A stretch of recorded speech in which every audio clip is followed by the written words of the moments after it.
નમસ્કાર મિત્રો, આજે આપણે વાત કરવાના છીએ ઉંસાકોટડામાં દીકરીના લગ્ન વખતે બનેલી ઘટના પર। ઉંસાકોટડા ગામ એ દરિયા કિનારે આવેલું ગામ। અહીં લોકો અલગ અલગ વ્યવસાય કરે છે અને ખાસ કરીને ચૈત્ર મહિનામાં દૂર દૂરથી લોકો માતાજીના દર્શન કરવા માટે આવે છે।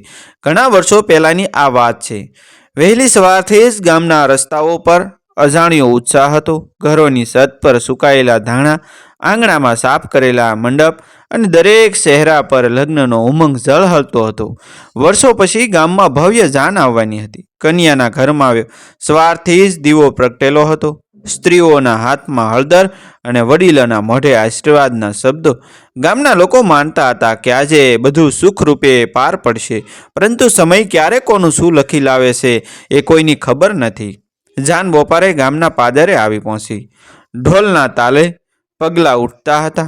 થોડા ઘોડા પર બેઠેલા વર શાંત શહેરે આગળ વધતો હતો।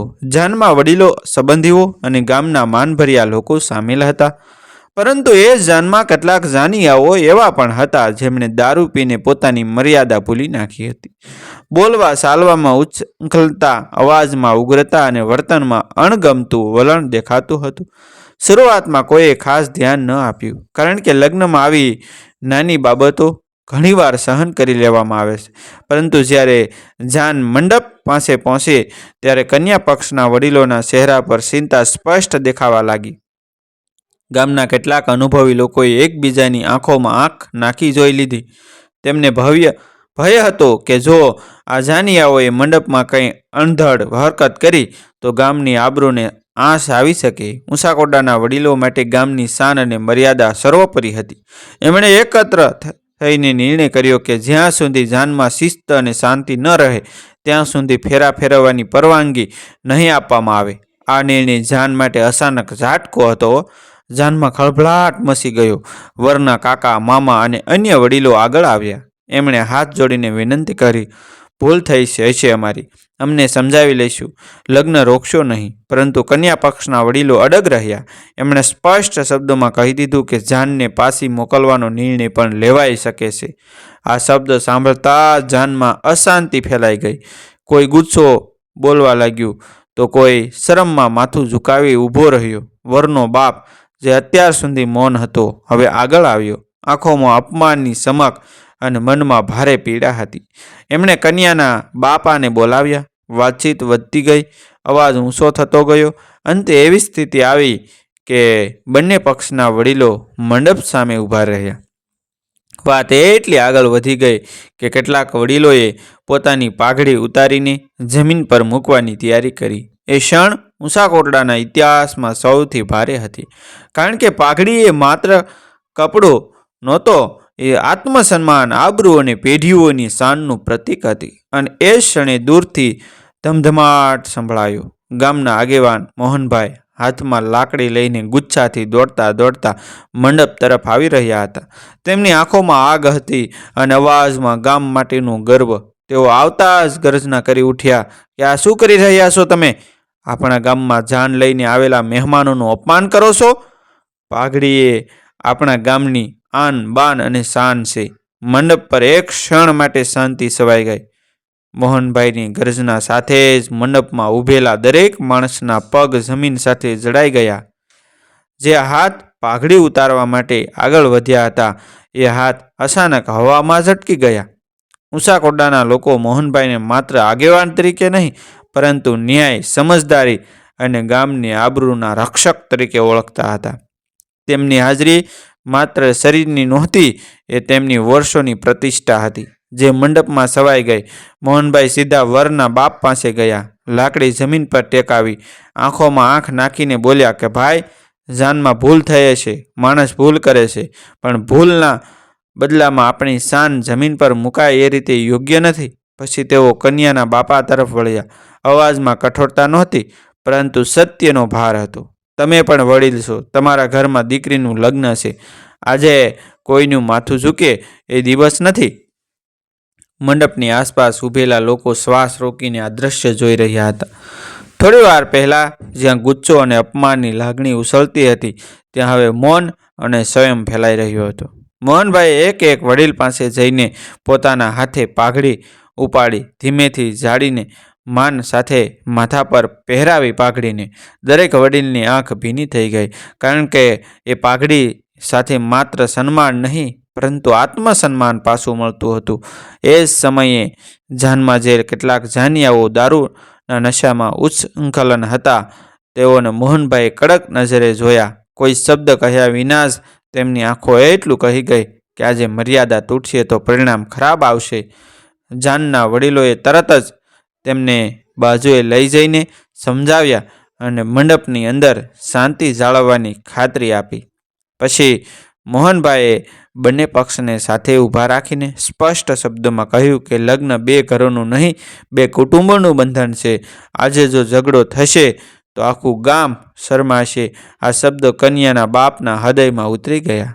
તેમણે ધીમે ધીમે માથું હલાવ્યું અને કહ્યું કે અમારો ઈરાદો અપમાન કરવાનો નહોતો, ગામની મર્યાદા બચાવવાની ચિંતા હતી અમને. આ વાત સાંભળતા જ વરના બાપ આગળ આવ્યા. અવાજમાં કંપન હતું. અમે પણ આપની ચિંતા સમજીએ છીએ. ભૂલ અમારી તરફથી થઈ છે, પણ આજે દીકરાના જીવનનો સૌથી મોટો દિવસ છે. બંને વડીલોના હાથ એકબીજાના હાથમાં આવ્યા. એ ક્ષણમાં જાણે મંડપ પર ઊભેલો ભાર હળવો થઈ ગયો. પછી મોહનભાઈએ જાનનું સામયું કર્યું. ગામના લોકો સાથે લઈને જાનને માન સાથે લગ્ન મંડપ સુધી પહોંચાડ્યા. ઢોલ ફરી વાગવા લાગ્યા, સ્ત્રીઓના મોઢે ગીતો ગુંજવા લાગ્યા અને થોડી વાર પહેલાં જે તણાવ હતો તે હવે આશીર્વાદમાં બદલાઈ ગયો. મંડપમાં દીવો પ્રગટ્યો અને ફેરાની તૈયારી શરૂ થઈ. મંડપમાં દીવો પ્રગટતા જ વાતાવરણ જાણે બદલાઈ ગયું. જ્યાં થોડી વાર પહેલાં અશાંતિ અને અપમાનની લાગણી તરબતર હતી ત્યાં હવે શુભતાનો સુગંધ ફેલાઈ ગયો. દીવાની જ્યોત ધીમે ધીમે ઝબકતી હતી અને તેની આસપાસ બેઠેલા વડીલોના ચહેરા પર એક પ્રકારની શાંતિ દેખાતી હતી. ગામના પૂજારીએ મંત્ર ઉચ્ચાર શરૂ કર્યો અને દરેક શબ્દ સાથે મંડપમાં શિસ્ત અને પવિત્રતા ઉતરતી ગઈ. વર મંડપમાં બેઠો હતો, પરંતુ તેનું મન હજી થોડા સમય પહેલાં થયેલા બનાવોમાં અટવાયેલો હતો. પિતાની આંખોમાં જોયેલી પીડા, વડીલોના માથા પરથી ઉતરતી પાઘડીઓ અને મોહનભાઈની ગર્જના, આ બધું તેના હૃદયમાં ગૂંજતું હતું. એણે મનમાં નક્કી કરી લીધું કે જીવનમાં કદી એવી હરકત નહીં કરે જેના કારણે કુટુંબની આબરૂ જોખમમાં પડે. કન્યા પણ ઘૂંઘટની અંદર બેઠી હતી, પરંતુ તેને પણ બહારનું વાતાવરણ સમજાઈ ગયું હતું. એ દિવસ તેના માટે માત્ર લગ્નનો નહોતો, પરંતુ સ્વયં અને સંસ્કારનો પાઠ બની ગયો હતો. ફેરાની તૈયારી શરૂ થઈ. કન્યાના બાપે પોતાના હાથથી વરને ફેરા માટે ઊભો કર્યો. એ ક્ષણ અત્યંત ભાવુક હતી. થોડા સમય પહેલાં જ એ હાથ ગુચ્છાથી કાંપતા હતા, એ હવે પ્રેમ અને વિશ્વાસથી સ્થિર હતા. વરના બાપ અને કન્યાના બાપ બાજુ બાજુ ઊભા રહ્યા. બંનેના ચહેરા પર એકબીજાની સમજણનો ભાવ હતો. ગામના લોકો આ દ્રશ્ય જોઈને મનમાં અને મનમાં મોહનભાઈને આશીર્વાદ આપી રહ્યા હતા, કારણ કે જો એ સમયે તેઓ ન આવ્યા હોત તો કદાચ આ શુભ દિવસ કડવાશમાં ફેરવાઈ ગયો હોત. પહેલો ફેરો લેવાયો. ઢોલના તાલ સાથે પગલાં આગળ વધ્યા. બીજો અને ત્રીજો ફેરો થતાં મંડપમાં બેઠેલા વડીલોના ચહેરા પર હળવી સ્મિત આવી ગઈ. કોઈ વડીલની આંખોમાં આંસુ પણ ઝળહળ્યા, પરંતુ એ આંસુ દુઃખના નહોતા, એ આંસુ હતા ગૌરવના, કારણ કે આજે ગામે પોતાની મર્યાદા બચાવી હતી અને સાથે સાથે સંબંધો પણ સાચવી લીધા હતા. ચોથા ફેરા સમયે મોહનભાઈ થોડી દૂર ઊભા રહીને આ બધું જોઈ રહ્યા હતા. તેમની આંખોમાં સંતોષ હતો, પરંતુ મનમાં એક વિચાર પણ હતો. સમાજમાં માન અને સંસ્કાર બચાવવા માટે એક વ્યક્તિને કેટલાય વખત કડક બનવું પડે છે. તેમણે લાકડી જમીન પર ટેકાવી અને ઊંડો શ્વાસ લીધો. એ દિવસ તેમને યાદ અપાવી ગયો કે આગેવાન હોવું માત્ર સત્તા નથી, જવાબદારી છે. 5મો, 6ઠ્ઠો અને 7મો ફેરો પૂર્ણ થતાં જ મંત્રોચ્ચાર સાથે આશીર્વાદ વસ્યા. મંડપમાં શુભ શબ્દ ગુંજ્યા. લગ્ન પૂરા થયા, પરંતુ આજની ઘટના ગામના લોકો માટે એક જીવંત પાઠ બની ગઈ. દરેક માણસ જાણતો હતો કે આ વાત વર્ષો સુધી ઊંચાકોટડામાં કહેવાશે, પરંતુ હજી અંત આવ્યો નહોતો. લગ્ન પછી જે વાત વરના બાપે મોહનભાઈને કહી, લગ્નની વિધિ પૂર્ણ થતાં જ મંડપમાં એક પ્રકારની હળવાશ ફેલાઈ ગઈ. ઢોલના તાલ હવે ઉત્સાહના હતા, તણાવના નહોતા. કન્યા વિદાયની તૈયારી થવાની હતી અને એ પહેલાં વરના બાપ મોહનભાઈ પાસે ધીમેથી આવ્યા. એ માણસ જે થોડા સમય પહેલાં અપમાનની પીડાથી અંદરથી તૂટી રહ્યો હતો, હવે આંખોમાં આભાર અને અવાજમાં ભીનાશ લઈને ઊભો હતો. તેમણે મોહનભાઈના પગ પાસે હાથ જોડ્યા. મોહનભાઈ તરત જ એક પગલું પાછળ હટી ગયા અને તેમને હાથ પકડીને ઊભા કર્યા. વરના બાપે કહ્યું કે આજે તમે માત્ર લગ્ન બસાવ્યા નથી, તમે અમારી પેઢીની આબરૂ બસાવી છે. જો તમે સમયસર ન આવ્યા હોત તો આજે મારા દીકરાના જીવનનો સૌથી શુભ દિવસ કડવાશમાં ફેરવાઈ ગયો હોત. આ શબ્દો સાંભળતા આસપાસ ઊભેલા વડીલોની આંખો ફરી ભીની થઈ ગઈ. મોહનભાઈએ શાંતિથી જવાબ આપ્યો કે આભાર માનવાની જરૂર નથી. હું તો માત્ર ગામનો ફરજદાર છું. જ્યાં પાઘડી ઉતારવા જાય ત્યાં આગેવાને ઊભું રહેવું જ પડે. આ એક વાક્ય જાણે આખા મંડપને સ્થિર કરી દીધો હતો. લોકો એકબીજાને જોઈ રહ્યા હતા, કારણ કે આ શબ્દોમાં જીવનભર યાદ રાખવા જેવી શીખ હતી. કન્યાના બાપ પણ આગળ આવ્યા. તેમણે સ્વીકાર કર્યો કે ગુસ્સામાં લીધેલો નિર્ણય કદાચ વધુ કડક હતો, પરંતુ સાથે સાથે એમણે કહ્યું કે ગામની મર્યાદા માટે ક્યારેક કઠોર બનવું પડે છે. બંને વડીલોએ એકબીજાને ગળે લગાવ્યા. આ દ્રશ્ય જોઈને ગામની સ્ત્રીઓએ શુભ ગીતો શરૂ કર્યા. હવે ગીતોમાં ડર નહોતો, માત્ર આનંદ હતો. લગ્ન પછી ગામના શોકમાં લોકો એકઠા થયા. આજની ઘટના વિશે ચર્ચા થવા લાગી. કોઈ કહેતો હતો કે આજની પેઢીને આ વાતમાંથી ઘણું શીખવા જેવું છે. કોઈ કહેતો હતો કે જો દરેક ગામમાં મોહનભાઈ જેવા આગેવાન હોય તો સમાજમાં ઝઘડા ઓછા થાય. એ જ સમયે ગામના વડીલોએ એક સંકલ્પ લીધો કે આગળથી કોઈ પણ લગ્નમાં આવી ઘટના ન બને એ માટે નિયમો બનાવશે અને યુવાનોને પહેલેથી સમજાવવામાં આવશે.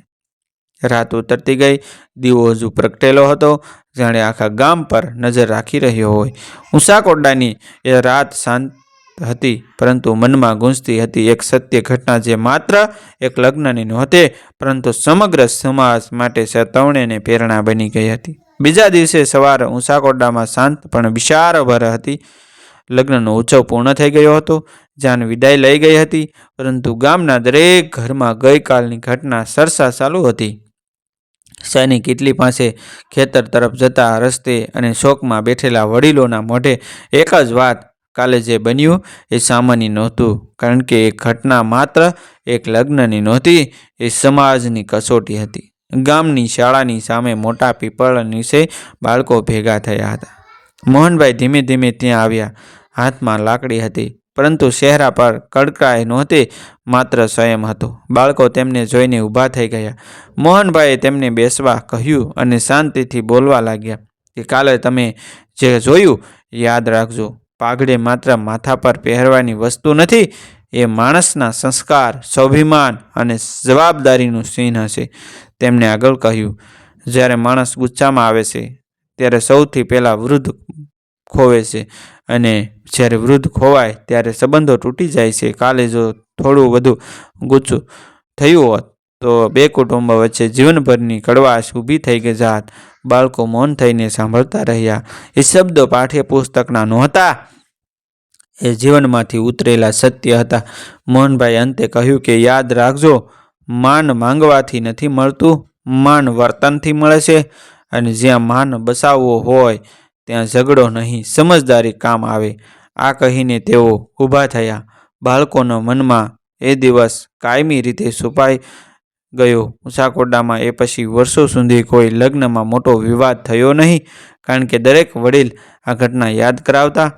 પાઘડી જમીન પર મૂકવાની નોબત ફરી ન આવે, એ વાત ગામનો અજાણ્યો નિયમ બની ગઈ હતી. મોહનભાઈનું નામ આગેવાન તરીકે નહીં, પરંતુ સંસ્કારના પ્રતીક તરીકે લેવામાં આવતું થયું.